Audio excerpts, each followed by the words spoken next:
Acadia, a small French colony that existed for about 150 years before it was swallowed up by events beyond its control. In this video, I'm going to talk to you about this early settlement that existed in the maritime provinces of Canada between the years 1604 and 1755. We are going to talk about the people who settled there, their way of life, and Acadia's cruel demise and deportation during the French and Indian War. My name is Mark Levine, and I am the descendant of the Acadians.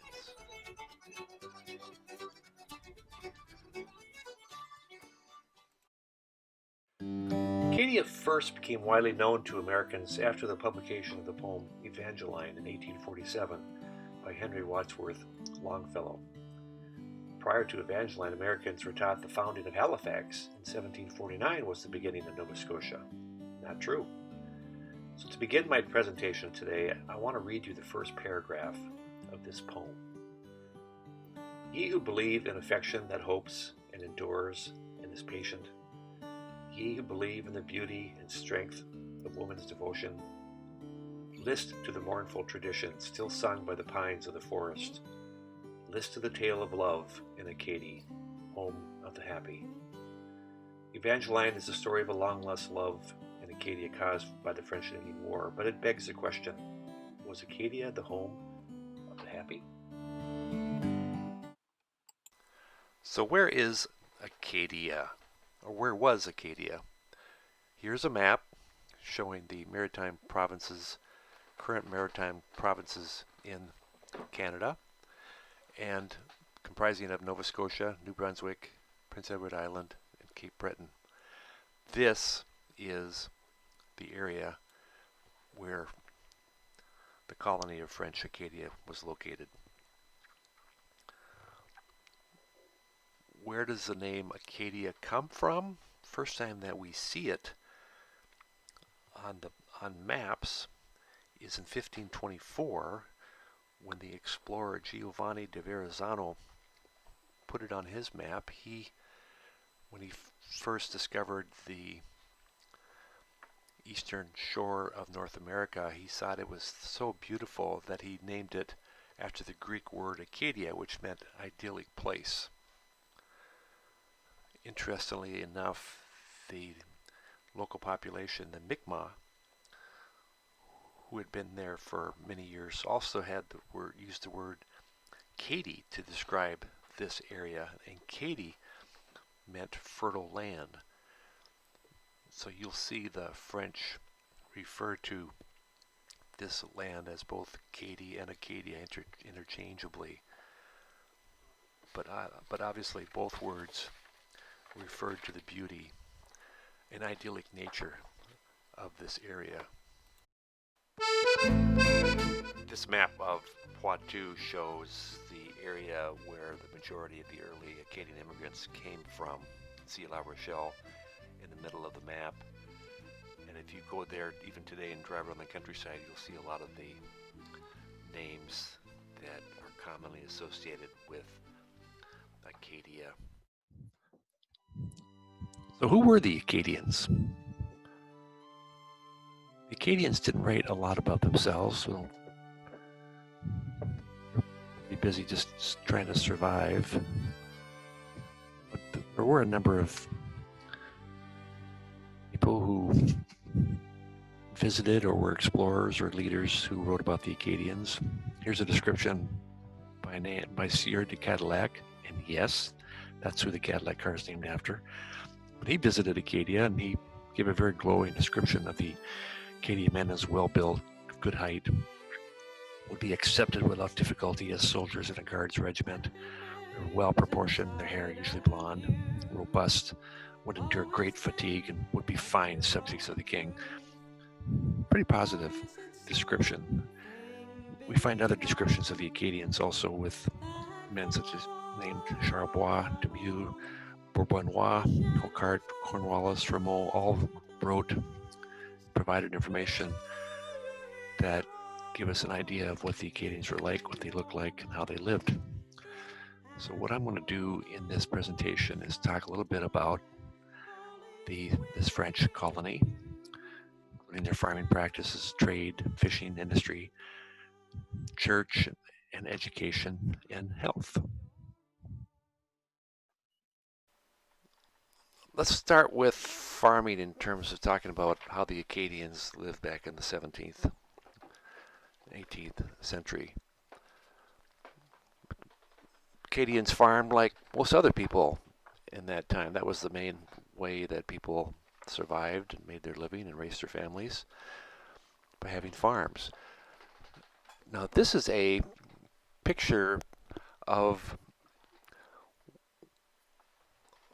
what's called the Melanson settlement. And this is located not far from Port Royal.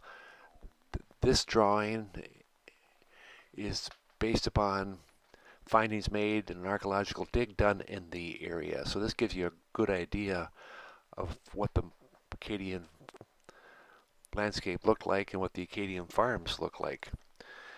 Acadians grew a variety of grains and other foods on their farm. We know that they grew wheat, barley, rye, peas, corn, flax, hemp. We also knew that in their gardens they grew beets, carrots, parsnips, onions, chives, shallots, herbs, salad greens, cabbages, turnips, and potatoes. They're famous for their apple trees, and we knew they grew fruit trees such as pears, apples, plums, and cherries. In fact, in their census records, it would say how many fruit trees they owned. They also raised livestock, of course, including cattle, sheep, goats, pigs, and chickens, and they also had horses that they used to pull plows and carts, and probably also for transportation. Acadians are also known for diking, and this is a picture showing the extensive diking, an extensive diking system that the Acadians created near Grand Prix. Grand Prix is in Nova Scotia, and if you want to get a great idea of what the Acadian dikes look like, go to the Grand Prix Historic site, and also they have a great museum there. You can walk around the yards. They have the old Grand Prix Church. You can get a really good sense of what Acadian living was like, and you can see this extensive field that was created by diking. They would build these dikes, stop the seawater from coming in, allow water to go out, and through the use of diking, they were able to recreate and expand the amount of acreage that they could use for their farming. Here is a map showing the Grand Prix Historic Site that is overseen by Parks Canada, National Parks of Canada. Number 2, there's the museum area. In the lower left, you see the Grand Prix Church, number 6, and there's a statue of Evangeline there at number 5. The dike area that I showed you in the prior picture would be to the right of this. Great place to go visit if you want to learn some more about Acadian history and culture. But the Acadians just didn't survive by farming. They did other things, such as they were engaged in trade, and there are a number of documents and records that support this fact. Ship logs from captain ship logs from Boston documented the people from New England coming up and trading with the Acadians. The Acadians had a number of things to offer. The merchants from Boston, such as lumber, furs, bears, beavers, foxes, otters, and martens, were plentiful. They, of course, had their grain and their produce that they produced, and they would trade this in exchange for things such as sugar, molasses, rum, coffee, and tobacco that came from the West Indies. They also had to trade, were engaged in trade in Louisbourg, and Louisbourg would have things from France to give to the Acadians, such as cloth, hardware, salt, wine, guns, ammunition. In exchange for that, the Acadians would bring to the people in Louisbourg fish, grains, livestock, lumber, and vegetables. Acadians were also engaged in fishing. Fishing was a something that had been going on the Acadian coast for well over 100 years, ever since Columbus discovered this great big body of water called North America. People from Europe, fishermen from Europe, have been coming here to fish. Cod fishing was plentiful. There's records of fishermen working with the Acadians to do cod drying on the eastern shore of Acadia.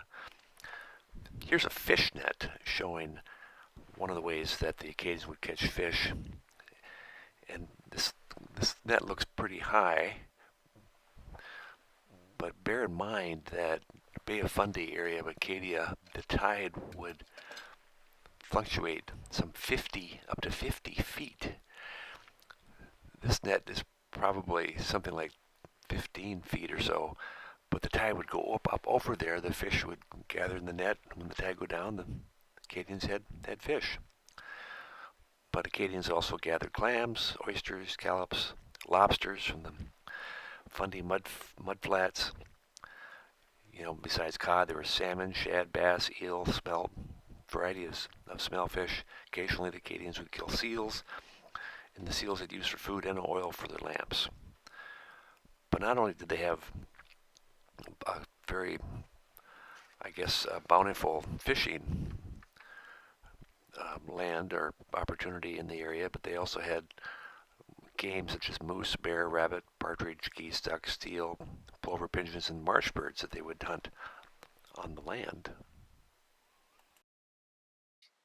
Besides fishing, the Acadians engaged in some industry. We know they engaged in the fur trade. Here's a contract made by a guy named Bernard Bougeray. And this contract says that a guy named Emmanuel Labourg was going to invest some money. Mr. Bougeray was going to go over to Acadia. He received a land grant near Mirligesh, where my ancestors lived, and he was going to make wood staves for barrels. Bougeray was going to get 1/3 of the profits, and the investor, Mr. Labourg, was going to get 2/3. So we know they engaged in lumbering and making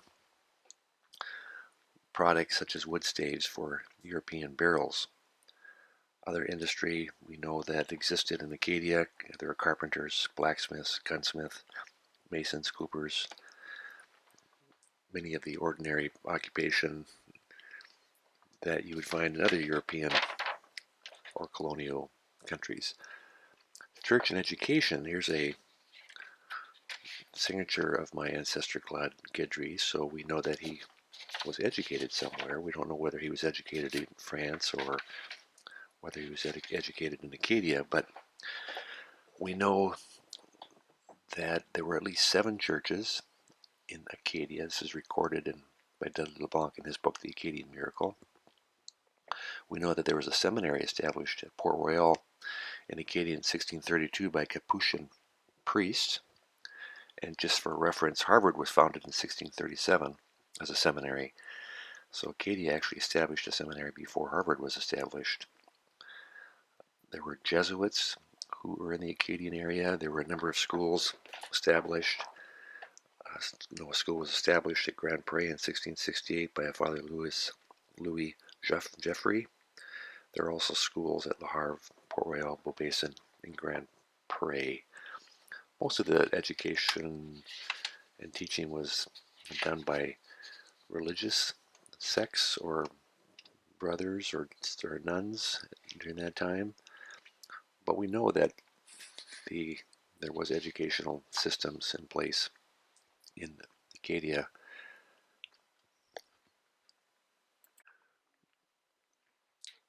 Now, as far as the health of the Acadians, what kind of medical practitioners did they have, and how did they treat medical ailments? There's only one known physician who lived in Acadia. His name was Jacques Bourgeois. He lived in the Basin area. He was listed as a surgeon in the census of 1671. Physicians back in those days were more dealing with fixing broken bones, removing bullets. sewing up people, doing surgery type things. In fact, there was a conflict between barbers and surgeons about who was the real professional that you should go to when you had that kind of an ailment. Most militaries had surgeons or physicians that worked with them because they had so many wounds they had to treat. For the most part, and I think this is probably common in other areas also, the people that dealt with injuries were called healers, or in Louisiana they're called traiteurs. That name was probably used, some name like that was probably used in Acadia at the time. From what we can tell from the records, people in Acadia were pretty healthy generally, and you can figure this out by looking at the birth records and the number of kids who survived to adulthood. Back in the 1700s, it's estimated the death rate in Europe for children was 50%. Only half of the children born reached age 21. But in Acadia, it was definitely much higher than that. There are records of 2 pandemics in Acadia, one in 1709, where 50 people perished, and another in 1751, which killed 25. But for the most part, you think about it, the Acadians lived a pretty healthy life. They had fresh food. They weren't involved in a lot of war or conflict. I mean, they were involved in some, obviously, so they did have those issues. One of my ancestors got shot in the back with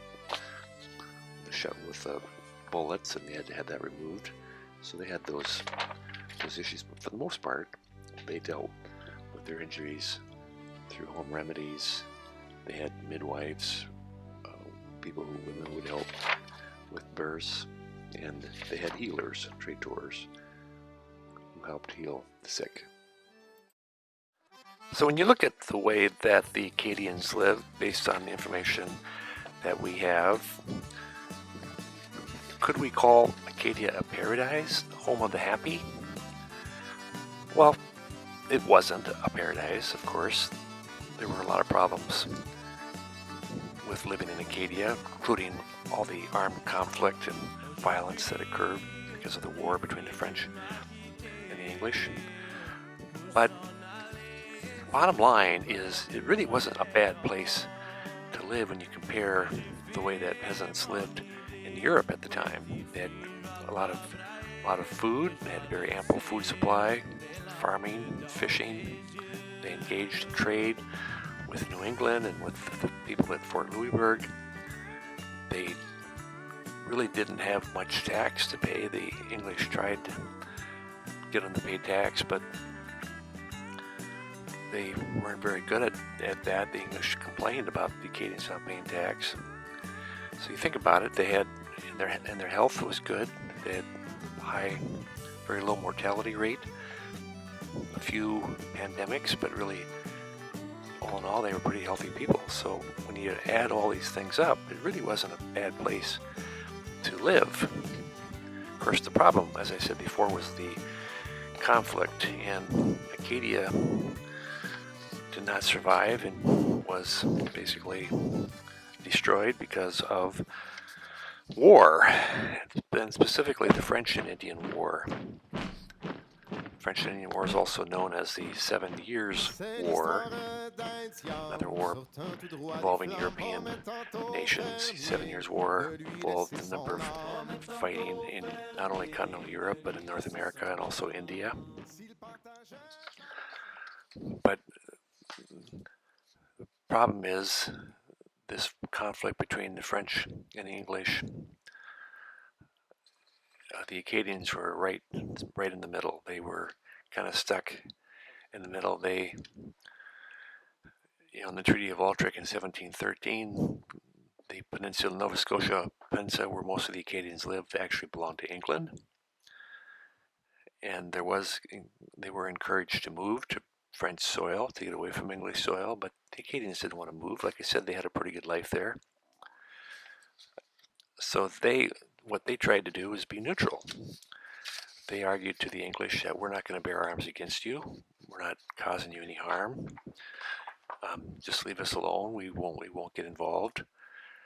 probably would have helped if they had paid more taxes than they did, or if they had been more helpful, or had agreed to serve in the English or British military. But they didn't want to do that. They didn't want to bear arms. And of course, they were kind of in a tough spot. They didn't know who was going to actually win the French Indian War. If the French won and they were fighting for the British, that wouldn't look good. They also lived next to the Micmac and got along well with the Native Americans, who were allies with the French. And if the Acadians started fighting with the British, then they'd be fighting their neighbors, the Micmac, who they lived with. So they really just tried to be as neutral as they could. But that was a problem. So at some point, prior to 1755, two men infamous in history to the Acadians at least, Governor Charles Lawrence and Governor William Shirley, decided they weren't going to put up with the Acadians anymore. So they came up with this great idea: let's just remove them. We'll take all their land and property, we'll put them on ships, and we'll get them out of there so that we don't have to worry about them anymore. Of course, we know from history that human beings do this to each other all the time: create refugees, destroy people's lives, all in the name of power and having the control over lands. And that's what happened, unfortunately, to the Acadians. So for the rest of my presentation, I'm not going to focus so much on the expulsion itself. Others have done that quite well. Certainly plenty of books and information written about the expulsion. But instead, I'm going to focus on my family. Claude Guidry family, my ancestor Jean-Baptiste Guidry de Labrador de Labine. Talk about the migration of his family from Acadia to Massachusetts to Quebec and finally to Michigan and Minnesota in the late 1800s. My direct ancestor, who was caught up in the expulsion during the French Indian War, was named Jean-Baptiste Guidry, but he also had D names, including my name, Labine. Also was referenced to him being called Grivois. Also Labrador. He was known as John Labrador by the English. And when he was in Boston, he lived in Mirlegèche. This is a picture of Lunenburg. You can see how beautiful the town it is. It's really a wonderful setting in Nova Scotia, present-day Nova Scotia. And Jean-Baptiste lived there. His father, Pierre, lived there. Also his grandfather, Claude Guidry. And we know quite a bit about their stay here in Mirlegèche. It's connected to Bernard Bouguereau, who was the grandfather of Claude Guidry's wife, Marguerite Petipas. He was granted a land grant here to make wood staves for barrels. That's how they ended up in Mirlegèche. They were known to be good coastal pilots, involved in fishing, obviously.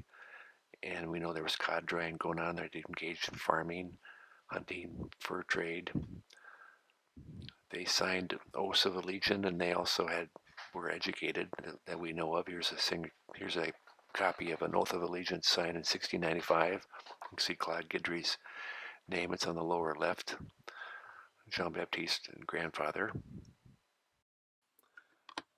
Now here we have an interesting map, supposedly dated 1753, that shows where Lunenburg is located in Mirlegèche Harbor. It also shows a notation for Labrador's farm. Now we believe this Labrador was Jean-Baptiste's uncle, Paul, and we know Paul was there in 1754, and probably one of the last Guidrys to live in the Mirlegèche area. Now we know Jean-Baptiste lived in Mirlegèche,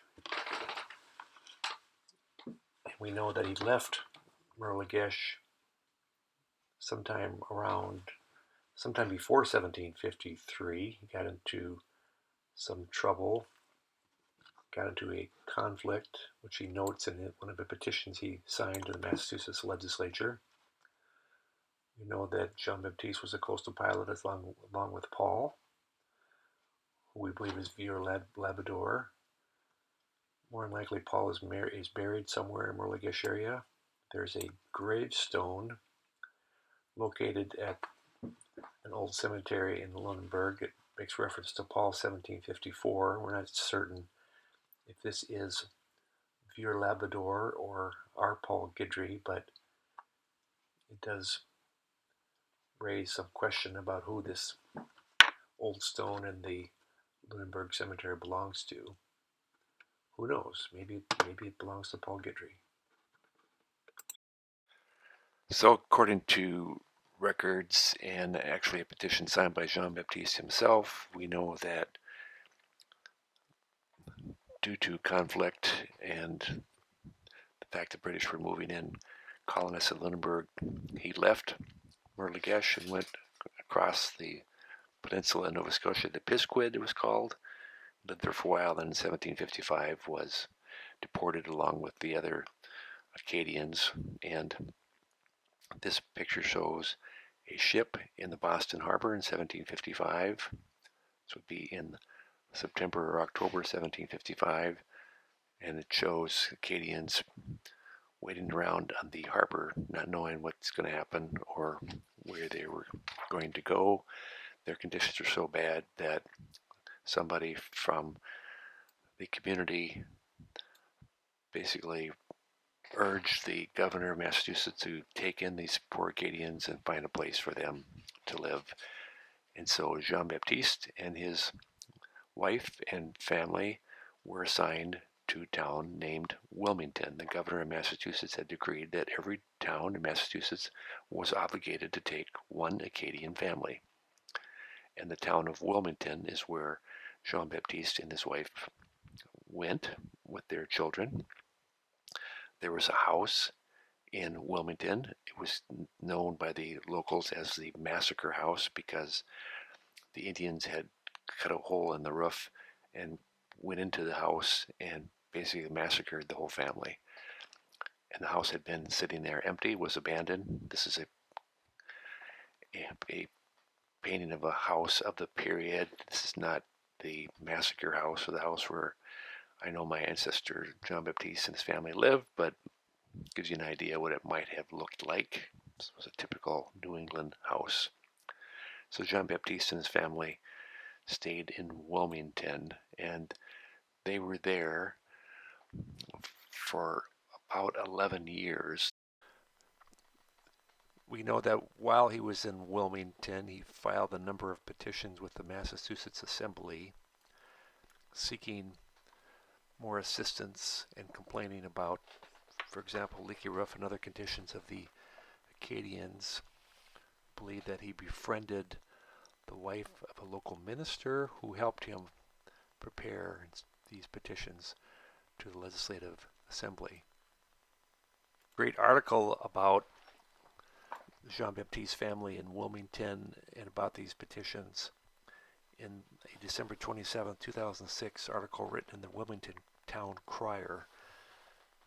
And the title of the article is Acadians, Go Build Yourself a Boat, because in one of the petitions Jean-Baptiste was complaining about water getting to the house, and the selectmen of the town response was to the Acadians, well, go build yourself a boat if you're getting wet. But eventually the war was over and a peace treaty was signed in 1763, and then the Acadians, including Jean-Baptiste, started signing petitions because they wanted to get out of Massachusetts, which was not friendly at all to the French or the Catholics. And they signed petitions to go to Canada. Here's one where they signed a petition to go to Canada. They also signed petitions to go other places such as France, Martinique, South America, Saint-Domingue. For various reasons, these petitions were not allowed, probably because of money or lack thereof. But eventually in 1766, the Quebec government was willing to pay for the relocation of these refugees in Massachusetts, and Jean-Baptiste and his family were allowed to get on a boat in Boston Harbor and took the boat to Montreal. And they spent the winter of 1766 in a barn in Montreal, and then in the spring of 1767, Jean-Baptiste was able to purchase land in a town called Saint-Jacques-Lachigan, which is a little bit to the northeast of Montreal. Here's a photo showing the church of Saint-Jacques-Lachigan, where Jean-Baptiste and his family were able to relocate. This town was known as Nouveau Acadie, and many Acadian refugees settled here. Jean-Baptiste had about 90 acres of land. I'm sure him and his family greatly appreciated the opportunity to live in peace, be able to farm and make a living for their family. Many of Jean-Baptiste's sons became voyageurs. That opportunity was available in Quebec at the time and was a way for the French Canadians to earn some cash, especially for the young men. They would spend the summer paddling canoes, and then they would take that cash and they could use it to purchase land or house or farm back in Quebec. Here's a copy of Jean-Charles' Voyageur contract. Some interesting points to make about the contract. Number one, Charles simply put an X for his signature, so he did not know how to sign his name. His contract says he was a voyageur milieu, or middle canoeman, paid 240 livres to go to Michilimackinac and back. And it was a way for Jean-Baptiste's sons to earn some cash. Later on, Jean-Charles would take over the farm and would be a farmer where he would raise his family, but he certainly did voyageur for a while. And now here we have a copy of the land plat showing all the land ownership lots, and I've got a little drawing there kind of on the middle left of the picture showing that there's a church. That was Alexis Church, St. Alexis Church. And then a little bit up to the left you can see Jean Labine, lot 355, Jean Labine or Labine Gildry lot, and that's where Jean-Baptiste, his son Jean-Charles, his son Pierre, and finally his son Modeste. There are 4 generations of Labines who lived in that lot before they ventured further west to Michigan and Minnesota. But 90 acres of land only goes so far, and when you have large families, children have to move on and find other opportunities in order to be able to make a living, and that's what happened with the Labine family. Descendants of Jean-Baptiste started moving away. A lot of them ended up in the New England states. They were voyageurs and ended up settling near Ottawa and along the Ottawa River, going west. Some settled in Michigan, and in about 1871, Modeste, the great-grandson of Jean-Baptiste, moved with his family to Calumet, Michigan, where there was a lot of copper mining and opportunity for employment. He worked in the copper mines until 1878, and hearing about land opportunity in Minnesota, moved with his sons, and they homesteaded land in Argyle, Minnesota, located in Marshall County, and that's where I was born and raised. Here's a copy of a preemption certificate. They did homestead land, but they also preempted land, and the difference between homestead and preemption is homestead you had to live there for 3 years, improve the land, where under the preemption doctrine you only had to be there for 6 months, improve the land, and you could buy the land for $1.25 an acre, which was a pretty good deal. And that's what the Labines did for a lot of their property in Marshall County. And along with many other French Canadians, they formed a French Canadian community in Argyle. They had their own church, their own school. They had their own culture, French Canadian culture, pretty much up till World War II. And World War II changed a lot of things. People joined the military, and no longer was cool to speak a different language. Everybody wanted to be American. And slowly the French Canadian culture and language disappeared in Argyle. And here is a picture of the homestead. This is Modeste's son Alfred, my great-grandfather. He built this farmhouse and barn. He actually had a couple barns, a lot of horses, farmed for a number of years, and I grew up in that farmhouse. In this presentation, I told you a story of life in Acadia and the journey of my family from Acadia to Minnesota. Today, the legacy of Acadians lives on as those of us with Acadian ancestry remember our past with affection and pride. You are looking at the Acadian flag created by the descendants of the Acadians as they came together after suffering so many hardships from their expulsion. Many, like my own family, had lost touch with their past and were too busy just trying to survive to devote time to their heritage. But that was kind of awakened and rediscovered in the 70s when my father and myself discovered our Acadian ancestry. In general, the Acadians at the start of the 19th century had virtually no institutions of their own. The Catholic clergy came either from Quebec or France, and the church was the only French institution in all the Maritimes. There were a few francophone schools and teachers, and for the most part, teachers were simple traveling masters who spread their knowledge from village to village. There was no French newspaper, nor were there any lawyers or doctors. In fact, there was as yet no Acadian middle class. However, whether they were conscious of it or not, these Acadians sowed the seeds of a new Acadia in the soil without any help from the state. At the start of the 19th century, there were 4,000 Acadians in Nova Scotia, 700 in Prince Edward Island, and 3,800 in New Brunswick. Those numbers grew to some 87,000 at the time of the Canadian Confederation in 1867, and 140,000 by the turn of the century. Now, not only do the Acadians have their own flag, they have their own feast day, August 15th, the Assumption of Mary, which they established in 1881. They have formed an organization called the World Congress Acadian, Congrès Mondial Acadien, which organizes family reunions every 5 years. Last year, 2019, their reunion was located in New Brunswick and Prince Edward Island. Descendants of Acadians called Cajuns form a large percentage of the populations in Louisiana, and their food and music are part of the American culture. Many other descendants of Acadians, like the Levines or Levines, live throughout the U.S. and Canada and help contribute to the robust American society we enjoy today. So in closing, I want to recite the last two paragraphs of Longfellow's poem Evangeline.